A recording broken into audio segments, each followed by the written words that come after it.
की जानिब आपको बताते चलें, रूस ने ईस्टर के मौके पर यूक्रेन के 130 से ज़्यादा जंगी कैदियों को रिहा कर दिया।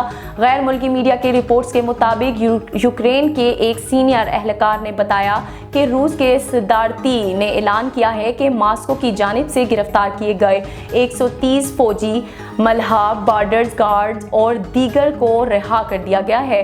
उन्होंने बताया कि हमारे लोगों की जिंदगियां हमारे लिए सबसे ज़्यादा कीमती हैं। कैफ में मकसद बाकी तमाम जंगी कैदियों को वापस लाना था।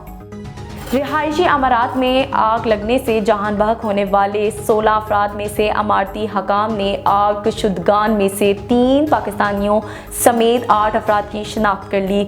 मुतअद्दिद अरब अमारात के पाकिस्तानी सफ़ीर फैसल नियाज़ तरमीज़ी ने बताया कि जहान बहक अफराद में से 3 पाकिस्तानी शहरी हैं। आग लगने के वाक़े में पाकिस्तानी शहरों की हलाकतें बढ़ने का खदशा है।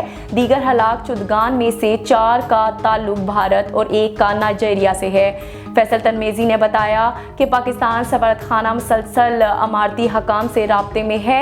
अपने हमवतनों के बारे में मज़ीद हक़ाइक़ जानने की कोशिश जारी है।